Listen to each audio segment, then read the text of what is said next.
What up, guys? That Comic Awesome here, doing another review, doing Damage number 4. And Damage is probably one of my favorite of the new Age of Heroes. It's a little light on the plot so far, but this issue does a good job of kind of filling in some backstory. But it's fun, and a lot of people have likened Damage to Hulk, but I think this issue, to me, I would closer put Damage to Venom, and I'll show you why. So obviously, this cover is spectacular. So you have Damage and Poison Ivy. One of my gripes about this, so this picks up in Louisiana. DC dug themselves into a little bit of a hole back in the dawn of comics, when they started using fictional cities as their superhero hubs. You know, Gotham, Metropolis, Central City, Keystone City, Star City, all of them. Now in this, modern day of comics, using real cities is kind of commonplace.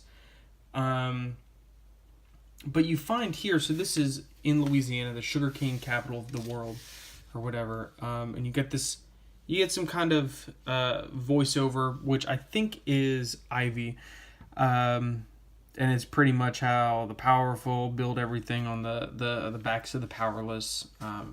You can put that in whatever context you want. Me personally, I'm going to choose to put it in the context of people eat plants. But again, there's probably no, there's not probably, there is like a million and one layers to that I'm just going to choose to ignore.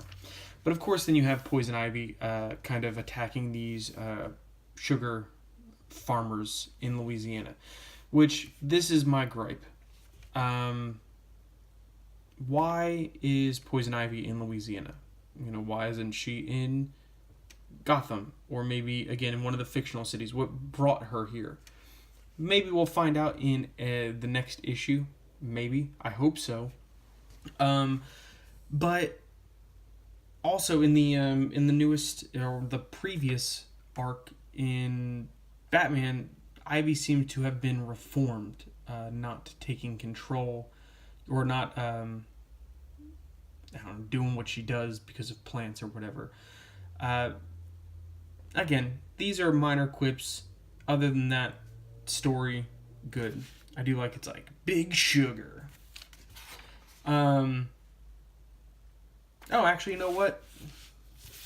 I didn't see this little note down here. Note, this takes place before the events of Batman 41. Shame on me for not reading that before. Guess what, people? You just saw egg hit my face. Onward. So she's attacking some sugar farmers. Avery's stored out in a truck leaving Atlanta, where he had fought Wonder Woman, but had needed time to kind of recharge and regroup himself. So now, to avoid kind of roadblocks and this and that, he's kind of hiding out. But then, this is what I really like. This is where the meat of this story comes in. You get more of his origin. And they've been doing this through the last two issues. Issue 1 really only hinted at his origins. Issue 2, you kind of got to see his first mission. And now you're getting to see, really, the birth of Damage. They don't explain what this is outside of the Damage serum. Where it came from, how did they obtain it, what they developed, but you can tell that it is, what is it, subject, where do they say, subject, I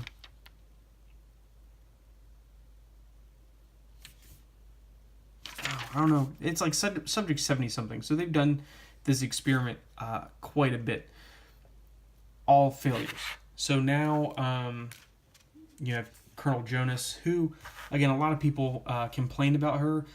I don't mind. I think she's kind of like a female Latin Nick Fury. I think they probably could give her a little more personality, but I think that's just who she is. So they inject him, of course, then he becomes Damage, and I like this. They even like in his first experiment, like they put the timer on. It's just a neat little touch. So, Ethan leaves the truck. The guy like finds him, and he's like, what the hell, man? Like, come back here. He's like, oh, you didn't steal anything? He's like, no, I just needed a ride out of the city. He's like, I'm looking for some work. And he's like, well, he's like, if you need work, like, I can, I got you covered. So they go, meanwhile, Jonas has hired some metas to track down Ethan. This is Misha, who can, almost like a bloodhound, sense a person's activities, hear footsteps, taste the air, like smell it, kind of get a feel for where somebody is. So she's able to track him to this diner, and that's where he got in the big rig. And so they're kind of getting closer to him. Oh man, DC is like doubling down on double page ads, which kind of interesting to see how No Justice plays out. And again, like, look at this. Hang on. Watch this. This is ridiculous. Double page ad. 2 pages. Double page ad.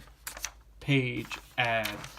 Page ad. So many ads. Like, I get you gotta, like, pay the bills, but can't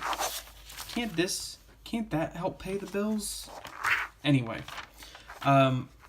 so I'm gonna get to the good stuff. So, the Poison Ivy attacks, and I like this exchange right here, and this is where I think that Damage is more like Venom than Hulk. So, all they say they're Mexicans. All the Mexican workers are, being attacked.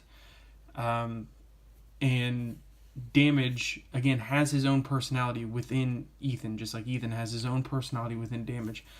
And he says, you know what you need to do, Ethan? He's like, no, I won't. He's like, let me out. They helped you, but they need me. So again, it reminds me of Eddie and the symbiote, kind of like this, they can communicate. They share the same body. And he's like, all right, I'll let you out, but you have to let me control. And he's like, no promises. And then, of course, so then, the timer goes on the board and Damage starts kicking ass. I really do think that there is big things coming. And I think that Damage is a very key part into what DC is going to be doing in the future. It's a likable character. I want to see more of Ethan and how he deals with Damage. I want to see how Damage deals with Ethan. There is so much that you can build on in this book that I hope they continue. But yeah, definitely get this series worth pickup. Subscribe over here, watch some more videos, hit me up in the comments, let me know what you guys think, and I'll see you next time.